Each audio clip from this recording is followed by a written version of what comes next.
Hello అండి. నా పేరు డాక్టర్ హేమేశ్వరరావు. నేను న్యూరాలజీ ప్రాక్టీసు విజయవాడలో గత 10 సంవత్సరాల నుంచి ప్రాక్టీస్ చేస్తున్నాను. నేను ఎంబీబీఎస్, ఎండి నేను జేఎస్ఎస్ మెడికల్ కాలేజ్ మైసూర్లో చేశాను. అలాగే డిఎం ప్రముఖ ప్రఖ్యాతగాంచిన ఇన్స్టిట్యూట్ ఎస్వి మెడికల్ కాలేజ్ అంటే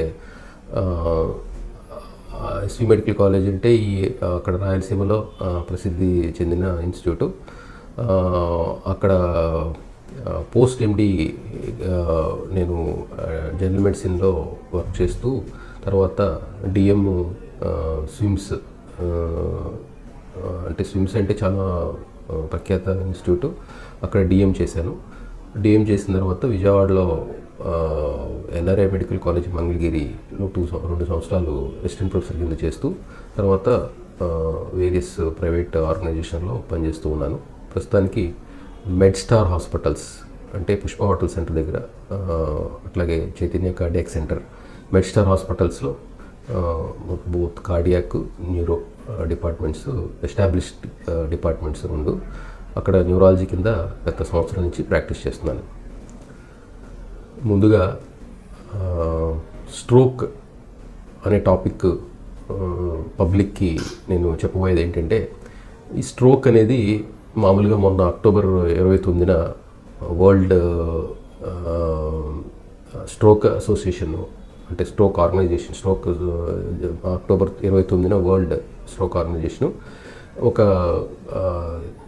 అవేర్నెస్ ప్రోగ్రామ్ కింద ఎవ్రీ ఇయర్ క్యాంపెయినింగ్ చేసుకోమని అట్లా మనకి ఇన్ జనరల్గా మనకి ఎవ్రీ ఇయర్ జరుగుతూ ఉంటుంది.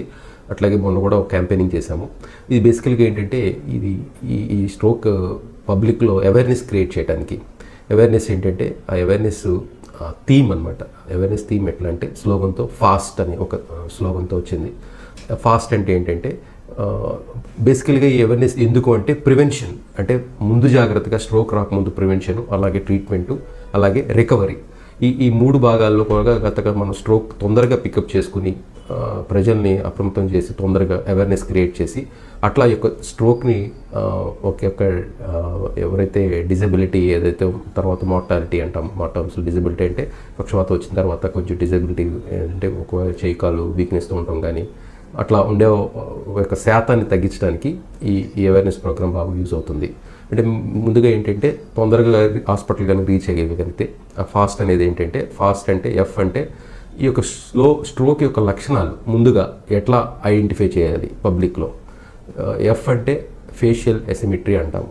అంటే స్ట్రోక్ వచ్చిన సిమ్టమ్ పేషెంట్స్కి మూతి భాగము లైట్గా వంక తిరగటం, అట్లాగే అది మనం తొందరగా అందరికీ నోటీస్ చేయలేమన్నమాట. సో ఆ మూతి కానీ ఒకవేళ వంకర అవటం కానీ ఫేషియల్ ఎసిమెట్రీ అంటాము. లైట్గా అది మనం ఆ సిమ్టమ్స్ తొందరగా మనం పికప్ చేసుకుని కనుక మనం ముందుగా హాస్పిటల్కి చేరితే కనుక మనకు తగిన ట్రీట్మెంట్ చేయడానికి డాక్టర్లకి బెనిఫిట్ ఉంటుంది యాజ్ ఎ పార్ట్ ఆఫ్ మన రికవరీలో. రెండోది ఏంటంటే ఏ అంటే ఆర్మ్ డ్రూపింగ్ అనమాట. అంటే మేము చేస్తామంటే పేషెంట్ని స్ట్రోక్ అంటే ఇప్పుడు పక్షవాతం వచ్చిందనుకోండి, 2 చేతుల పైకి లిఫ్ట్ చేయమంటాము. ఏదైతే వీక్నెస్ ఉందో, సపోజ్ రైట్ సైడ్ కొన్ని స్ట్రోక్ వచ్చిందంటే అప్పుడు ఏమవుతుందంటే కుడి భాగము చెయ్యి వీక్నెస్ కొంచెం అట్లా వీక్గా కిందకి జారుతుందనమాట. సో అది ఆ సిమ్టమ్స్ ఏమన్నా డెవలప్ అయిన వాళ్ళకి ఇట్లా మనం పక్షవాతం ఐడెంటిఫై చేసుకోవడానికి ఇది ఒక సిమ్టము ఈజీ అవుతుంది మనకి ఐడెంటిఫై చేయడానికి. అట్లాగే ఎఫ్ఏ తర్వాత ఎస్ అంటే స్లర్డ్ స్పీచ్ అంటే స్పీచు స్లరింగ్ అంటే ఎట్లా ఉంటుంది ఏమంటారంటే అది మొద్దుబారటం అనమాట. అట్లా మొద్దుబారటం అట్లా అలాగే మాట్లాడినప్పుడు కొంచెం మొద్దుగా ఉంటుంది అనమాట. సో అట్లా అది కూడా మాట్లాడలేని పరిస్థితిలో ఉంటాం. అలా ఉన్నప్పుడు కొంచెం పేషెంట్ కూడా కొంచెం కన్ఫ్యూజన్లో ఉంటారు. అట్లాంటప్పుడు కూడా మనం ఇది బేసికల్గా ఏంటంటే ఒక స్లోగన్తో వచ్చినారనమాట అవేర్నెస్ ప్రోగ్రామ్ కింద. సో ఇంకోటి ఏంటంటే టీ అంటే ఎర్లీగా టైం బౌండ్ అనమాట. మీరు తొందరగా కానీ హాస్పిటల్ రీచ్ అవుతే కనుక మన పేషెంట్ని తొందరగా న్యాయం చేయగలం, తొందరగా రికవరీ అనేది తొందరగా చూపించగలము. ఎట్లా అంటే ఆ థ్రాంబోలైసిస్ థెరపీ ఏదైతే ఉందో స్ట్రోక్లో వాళ్ళకి ఇమీడియట్గా 4 గంటల్లో కనుక ఇంజెక్షన్ ఇస్తే కనుక రికవరీ ఛాన్స్ తొందరగా పేషెంట్స్లో కనిపిస్తుంది మనకి. సో ఈ ఫాస్ట్ అనే స్లోగన్తో మనం అవేర్నెస్ క్రియేట్ చేయాలి. సో తర్వాత మీకు స్ట్రోక్ అంటే ఏంటంటే స్ట్రోక్ అంటే తరచూ రెగ్యులర్గా మనకి హార్ట్ అటాక్ లాగానే స్ట్రోక్ అంటే పెరాలిసిస్, బ్రెయిన్ స్ట్రోక్ అంటాం. ఈ పెరాలిసిస్లో కూడా 2 టైప్స్ ఉంటాయండి, ischaemic strokes, haemorrhagic strokes. Ischaemic strokes ఏంటంటే రక్తనాళాల్లో బ్లాక్స్, అంటే ఏ సర్క్యులేషన్లో హార్ట్ అటాక్స్ లాగా ఎట్లాగో బ్లాక్స్ ఉన్నాయి, హార్ట్ నుంచి పైప్స్ నుంచి లీక్స్ ఏమైనా ఉన్నాయో బ్రెయిన్లో కూడా రక్తనాళాల బ్లాక్ ఉండటం వల్ల ఒక భాగమైన బాడీలో వీక్నెస్ రూపంలో బయటకు ఉంటుంది అనమాట. సో అది ఆ స్ట్రోక్కి కారణాలు చాలా ఉంటాయి. మీకు నేను అందులో కారణాలకు వెళ్తే కనుక నేను ఇస్కెమిక్ స్ట్రోక్స్లో మామూలుగా ఏంటంటే తరచూ చూసేది ఎందువలన స్ట్రోక్ డెవలప్ అయింది అనేది నిర్ధారించుకోవాలి. సో పేషెంట్ వచ్చారు, సడన్గా మనం ఏం చేయాలంటే ఒక సిటీ స్కాన్ తీసుకోవాలి. ఆ సిటీ స్కాన్ తీసుకుని అందులో ఏమన్నా రక్తం గూడుగట్టిందా లేకపోతే రక్తం చిట్లిందా అది చూసుకోవాలి. ఒకవేళ ఎందుకంటే దీనికి సెపరేట్ ట్రీట్మెంట్ ఉంటుందండి. అదే రక్తం గూడుగట్టితే కనుక దానికి థ్రాంబోలైసిస్ థెరపీ, ఇందాక నేను చెప్పినట్టు థ్రాంబోలైసిస్ థెరపీ దానికి ఇస్తే కనుక ఎర్లీగా రీపర్ఫ్యూషన్ జరుగుద్ది బ్రెయిన్ టిష్యూ.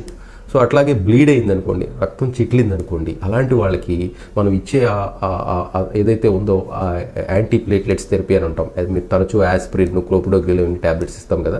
సో అందుకని అది ఇస్తే కనుక బ్లీడ్ అయితే ఇంకా వర్సన్ అవుతుంది. సో అందుకని ఇమీడియట్గా ఒక సిటీ స్కాన్ చేయించుకోవాలి. సిటీ స్కాన్ చేసుకున్న తర్వాత నిర్ధారణ అయిన తర్వాత ఇది ఇస్కెమిక్ స్ట్రోకా, హెమరేజిక్ స్ట్రోకా, బ్రెయిన్ అంటే పక్షవాతం ఎందువల్ల వచ్చింది, రక్తం గూడుగట్టడం వల్ల, రక్తం చిట్టడం వల్ల.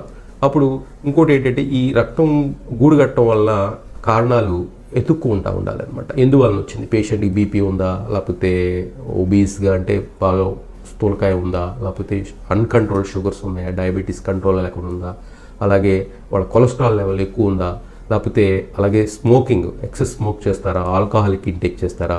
సో ఇవన్నీ కూడా మనం ఇనీషియల్గా వాళ్ళని అడగాలి. అలాగే లేడీస్లో అయితే థైరాయిడ్ జబ్బులు ఏమైనా ఉన్నాయా, సో ఇవన్నీ కూడా మనం ఎక్స్క్లూడ్ చేసుకోవాలి. సో ఈ రిస్క్ ఫ్యాక్టర్స్ అనేది ఐడెంటిఫై చేసుకోవాలి. ఆ రిస్క్ ఫ్యాక్టర్స్ కూడా ఈ స్ట్రోక్స్ కారణమైన రిస్క్ ఫ్యాక్టర్స్ నేను చెప్పినట్టు ఇది నాన్ మోడిఫైల్ రిస్క్ ఫ్యాక్టర్స్ అని అంటారు. అంటే దాన్ని మనం ఈ కారణం లేకుండా స్ట్రోక్స్, కొంతమందికి అంటే ఏజ్ ఒక రిస్క్ ఫ్యాక్టర్, వయసు బారిన వాళ్ళకి అంటే స్ట్రోక్స్ చిన్నవాళ్ళకి కూడా రావచ్చు. అట్లాగే ఏజ్ కట్ ఆఫ్ అంటూ ఏముంటుందండి, ఎవరికైనా రావచ్చు. బట్ యూజువల్గా ఎల్డర్ పీపుల్కి స్ట్రోక్స్ వచ్చే ఛాన్సెస్ ఎక్కువ ఉంటుంది. ఇంకోటి ఏంటంటే ఎథనిసిటీ, అండ్ ఇంకోటి ఏంటంటే జెండర్, అంటే మేల్స్లో ఎక్కువ ఉంటుంది ఫీమేల్స్ శాతం కంటే, అలాగే బ్లాక్స్లో ఎక్కువ ఉంటుంది, అలాగే వైట్స్. ఎథనిసిటీ అంటే racial description, white or black అనేది. అట్లాగే కొంతమందికి ఏంటంటే ఫ్యామిలీ హిస్టరీ, ఆల్రెడీ స్ట్రోక్స్ ఉన్నాయనుకోండి ఫ్యామిలీలో, అలాగే ఫ్యామిలీలో ఉన్న వాళ్ళ స్ట్రోక్స్ మళ్ళీ స్ట్రోక్స్ వచ్చే ఛాన్సెస్ ఎక్కువ ఉంటుంది. సో ఇది నాన్ మోడిఫైడ్ రిస్క్ ఫ్యాక్టర్స్ అంటాం. నేను ఇందాక చెప్పినట్టు మోడిఫైడ్ రిస్క్ ఫ్యాక్టర్స్ ఏదైతే బీపీ, షుగరు, కొలెస్ట్రాల్, అలాగే స్మోకింగ్, ఇవన్నీ కూడా రిస్క్ ఫ్యాక్టర్స్తో కూడినవి కాబట్టి ఈ లేని నాన్ మోడిఫైడ్ రిస్క్ ఫ్యాక్టర్స్ అంటాం. అట్లా ఈ రిస్క్ ఫ్యాక్టర్స్ ఐడెంటిఫై చేసుకోవాలి. తర్వాత స్ట్రోక్ వచ్చిన తర్వాత మనము ఎందువల్ల, అలాగే హార్ట్ పేషెంట్స్ వాళ్ళకైతే ఒక ఈసీజీ తీయటం, గుండె పట్టి, అలాగే పేషెంట్ ఏమన్నా హార్ట్ అటాక్ అంతకుముందు వచ్చి వాళ్ళ రిథమ్ డిస్టర్బెన్సెస్ ఏమన్నా, పేషెంట్ అంటే ఏట్రియల్ ఫిబ్రిలేషన్ అంటాం, అట్లా బీటింగ్ కానీ ఇర్రెగ్యులర్గా ఉన్న వాళ్ళకి కూడా స్ట్రోక్స్ వచ్చే ఛాన్సెస్ ఎక్కువ ఉంటుంది. అలాగే ఈసీజీ, గుండె ఎకో టెస్ట్ అవన్నీ కూడా చేసుకుని, అని కొన్ని బ్లడ్ టెస్ట్లు, నేను సిటీ స్కాన్తో పాటు కొన్ని టెస్టులు, బ్లడ్ టెస్టులు, సీరం ఎలక్ట్రోలైట్స్ కానీ, అలాగే ఆర్ఎఫ్టీ అంటాము, రీనల్ ఫంక్షన్ టెస్ట్, క్రియాటినిన్ టెస్టులు అలాంటివి కూడా చేసుకుని, అలాగే లిపిడ్ ప్రొఫైల్, కొలెస్ట్రాల్ టెస్ట్ చేయించుకుని, ఇవన్నీ అఫ్కోర్స్ సిటీ స్కాన్ అయిన తర్వాత నేను చెప్పేవి అన్నీ కూడా. సో ఇవన్నీ కూడా మనం అన్నీ ఎస్టాబ్లిష్ అయిన తర్వాత వెంటనే ఇవన్నీ టెస్టులు చేసుకుని కారణాలు ఎందువల్ల అనేది మనం ఐడెంటిఫై చేసుకుని వెంటనే మనం ట్రీట్మెంట్ ఇవ్వడానికి దోహదపడుతుంది. సో వీళ్ళకి వెంటనే ఇమీడియట్గా మనం ఎర్లీగా వస్తే మనం నేను అన్నట్టు థ్రాంబోలైటిక్ థెరపీ అని ఉంది, అట్లాగే రీపర్ఫ్యూషన్ థెరపీస్ చాలా ఉన్నాయి కొత్తగా వచ్చిన మార్కెట్లో. ఇవన్నీ మనం తరచూ చేస్తూ ఉంటాము. సో అది ఇచ్చుకున్న తర్వాత యాంటీ ప్లేట్లెట్స్ ఎట్లా ఉన్నాయంటే యాస్పిరిన్, క్లోపిడోగ్రిల్, ఎటరోస్టాటిన్స్ అంటే కొలెస్ట్రాల్ ట్యాబ్లెట్లు, ఇవన్నీ కూడా ఇచ్చుకుని, అలాగే స్ట్రోక్ శాతం బట్టి ఉంటుందండి. బ్రెయిన్లో ఒక స్ట్రోక్ ఎఫెక్ట్ అయిన ఏరియా బట్టి ఇన్వాల్వ్మెంట్ ఎంత శాతం ఉన్నది, కొంచెం తక్కువ శాతం ఉన్న వాళ్ళకైతే ఈ ట్యాబ్లెట్స్, అలాగే ఎక్కువ శాతం ఉందనుకోండి వాళ్ళకి కొంచెం ప్రెషర్ ఎఫెక్ట్ ఎక్కువ ఉంటుంది, వాళ్ళకి కొంచెం ఇంజెక్షన్, మ్యానిటాల్ అనే ఇంజెక్షన్ ఇచ్చుకుంటాం. అట్లాగే కొంతమందికి ఫిట్స్ రూపంలో ఉంటాయి, వాళ్ళకి కూడా కొంచెం స్ట్రోక్ వచ్చిన వాళ్ళకి ఫిట్స్ తరచూ వస్తూ ఉంటాయి అనమాట. వాళ్ళకి కూడా స్ట్రోక్ రాకుండా కొంచెం ఈ ఎపిలెప్టిక్ డ్రగ్స్ ఉంటాయి అనమాట, మార్కెట్లో చాలా ఉన్నాయి. ఏది అందుబాటులో ఉంటే అది మనకు హాస్పిటల్లో వాళ్ళకి ఇచ్చుకుంటాం.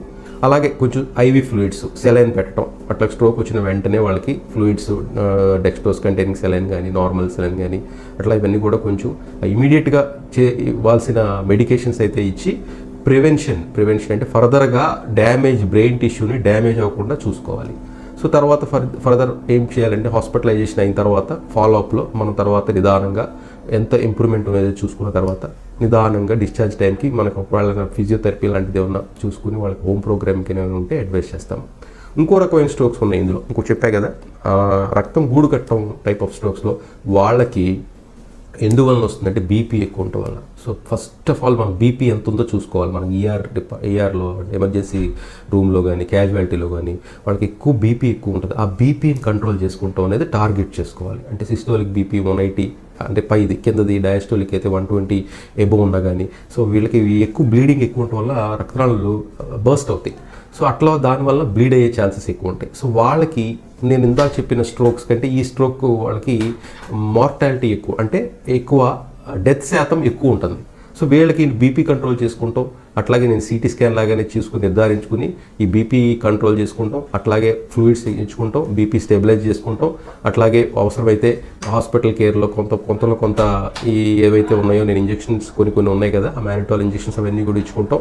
అట్లాగే కొంచెం ఫిట్స్ సంబంధించిన ఇంజెక్షన్స్ అవన్నీ ఇచ్చుకుంటాం. అట్లా ఇచ్చుకుంటే మనకి అప్పుడు మనం ఈ స్ట్రోక్ నుంచి బయటకి తీసుకెళ్ళే ఛాన్సెస్, బయటపడాల్సిన ఛాన్సెస్ ఎక్కువ ఉంటాయి.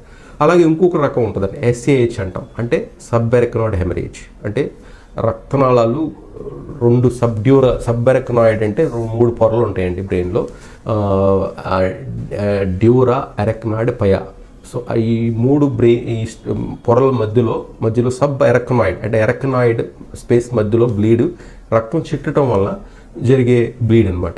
ఇది ఎందువల్ల ఉంటుందంటే కారణము ఎందువల్ల ఉంటుంది, కొంతమందికి అయితే ట్రామా వల్ల, పడిపోవటం వల్ల, యాక్సిడెంట్స్ అయ్యి ట్రామా అయ్యి పడిపోవటం వల్ల కూడా ఎస్ఏజ్ జరుగుద్ది. ఇంకో రకాలు అంటే ఎన్యూరిజమ్స్ అంటాం, చిన్న బుడుపులు ఉంటాయి బ్రెయిన్లో. అవి ఏమవుతాయి అంటే చిన్నగా పెరుగుతూ ఉంటాయి, మనకు తెలియదు, సిమ్టమ్స్ తెలియదు. ఒక్కసారి అది బర్స్ట్ అవుతుంది, ఎన్యూరిజం బ్లీడ్ అంటాం. బర్స్ట్ అయ్యి తర్వాత బ్లీడ్ అయ్యి మనకి హాస్పిటల్కి వస్తారు. వాళ్ళకి సివియర్ థ్రాబింగ్ హెడేక్ ఉంటుంది. అంటే భరించరాని హెడేక్. థ్రాబింగ్ అంటే అది నరకం అనమాట. వాళ్ళకి ఎప్పుడూ అనుభవించలేని హెడేక్ కనుక ఉంటే ఇమీడియట్గా సిటీ స్కాన్ తీయించుకుని నిర్ధారించుకుని అది ఎస్ఏహెచ్ ఏమైనా ఉందని చూసుకుని తర్వాత సిటీ యాంజియోగ్రామ్ అనే ఒక ప్రక్రియ, ఒక టెస్ట్ ఉంటుంది. అది యాంజియోగ్రామ్ కానీ ఉంది, ఆ బుడుపు ఏమైనా ఉందని ఐసోలేట్ చేసుకుని తర్వాత వెంటనే ఏ ప్రొసీజర్స్ ఉంటాయి, అందులో కాయిలింగ్ చేసుకోవాలా లేకపోతే క్లిప్పింగ్ చేసుకోవాలా, ఆ బుడుపుని తీసేయాలండి, లేకపోతే అది ఎమర్జెన్సీ మళ్ళీ రీబ్లీడ్ అయ్యే ఛాన్స్ ఎక్కువ ఉంటుంది. సో ఇది ఒక టైప్ ఆఫ్ బ్లీడ్ అనమాట. కొన్ని కారణాలు బ్లీడ్ కొంతకి సిఎస్విటి అంటాం, అంటే కార్టికల్ వీనస్ థ్రాంబోసిస్. ఈ కార్టికల్ వీనస్ థ్రాంబోసిస్లో కూడా రెగ్యులర్గా చూస్తాం. ఇప్పుడు వరకు నేను చెప్పినవన్నీ ఆర్టీరియల్ అనమాట, రక్తనాళాల్లో. అలాగే వెయిన్స్ అని ఉంటాయి. ఆ వెయిన్స్లో యొక్క బ్లడ్ ఫ్లో ఏమన్నా ఈ పర్టికులర్ బ్లాకేజ్ వలన జరగటం వలన ఈ కార్టికల్ వీనస్ థ్రాంబోసిస్ ఎఫెక్ట్ అవుతుంది. ఈ కార్టికల్ వీనస్ థ్రాంబోసిస్ కూడా ఎందుకు వలన వస్తుందంటే సివియర్ డీహైడ్రేషన్ కారణాలు ఎక్కువ, పోస్ట్ పార్టం అంటే కాన్పోయిన వాళ్ళకి ఎక్కువగా ఇలాంటి కండిషన్స్ ఎక్కువ ఉంటాయి. అలాగే కొన్ని కండిషన్స్ ఉంటాయి, కొన్ని blood diseases like hyper coagulability states అంటాం, అలాగే హైపర్ హోమోసిస్టీన్ అంటే హోమోసిస్టీన్ లెవెల్స్ ఎక్కువ ఉంటాం బ్లడ్ శాతంలో. ఈ ఉండటం వల్ల కూడా ఈ కార్టికల్ వీనస్ థ్రాంబోసిస్ కూడా, ఈ కార్టికల్ వీనస్ థ్రాంబోసిస్కి స్పెషాలిటీ ఏంటంటే మనం ఇమీడియట్గా కనుక ట్రీట్మెంట్ ఇస్తే కనుక వాళ్ళు రికవరీ అనేది ఛాన్సెస్ తక్కువ ఉంటుంది. సో స్ట్రోక్ ఇది కూడా ఒక మిమిక్ ఆఫ్ స్ట్రోక్ కింద తీసుకోవాలి. సో వీళ్ళకి ఇవన్నీ కూడా మనకి అవైలబుల్ ఇన్వెస్టిగేషన్స్ బట్టి ఒక సిటీ స్కాన్ కానీ, ఒక ఎంఆర్ఐ కానీ, ఒక సిటీ యాంజియో కానీ, అలాగే ఒక ఎంఆర్ఐ యాంజియో కానీ, అట్లాగే కొన్ని డిఎస్సి అంటారు, డిజిటల్ సబ్స్ట్రాక్షన్ యాంజియోగ్రామ్ అని. అది కూడా ఏంటంటే ఒక తొడ నుంచి ఒక గైడ్ వైర్ లాగా వేసి కార్డియాలజిస్ట్ ఎలా మన యాంజియో చేస్తారో అట్లాగే బ్రెయిన్ వెసల్స్లోకి తీసుకెళ్ళి, అంటే major arteries, carotid arteries, internal carotid arteries అని ఉంటాయి, అట్లాగే వెర్టిబ్రల్ ఆర్టరీస్ అని ఉంటాయి. ఈ బ్రెయిన్ యొక్క ఆర్టరీస్ లోపల కెమెరాలు ఎలా చూస్తామో అలా మనం వ్యూ చూసుకుని దాన్ని బట్టి మనం ట్రీట్మెంట్ ఎట్లా ఇచ్చుకోవచ్చు అనేది ఒక లేటెస్ట్ పద్ధతి. సో ఇది మనం డయాగ్నోసిస్ అయిన తర్వాత ట్రీట్మెంట్ వైజ్ నేను చెప్పినట్టు అంటే ఇష్మిక్ స్ట్రోక్స్ అంటే రక్తనాళాలు బ్లాక్ అయిన వాళ్ళకి ఒక టైప్ ఆఫ్ స్ట్రోక్స్ ట్రీట్మెంటు, అలాగే బ్లీడింగ్ అయిన వాళ్ళ ట్రీట్మెంటు, అలాగే కార్టికల్ వీనస్ థ్రాంబోసిస్ అలాంటి కూడా హెపారిన్ ఇంజెక్షన్ ఒకటి ఇస్తాం. ఆ హెపారిన్ ఇంజెక్షన్ అనేది కొంచెం కంటిన్యూగా ఒక 3-4 రోజులు రన్ చేయాలి. కాకపోతే హాస్పిటలైజేషన్ అయితే అవసరం, కంపల్సరీగా అవసరం. సో ఇట్లా చేసుకుంటూ కనుక మనం ఉంటే మనం స్ట్రోక్ అనేది మనము ప్రివెన్షన్ నేను అన్నట్టు ప్రివెంట్ చేయటం, తర్వాత అలాగే రికవరీ ఇంకోటి ట్రీట్మెంట్.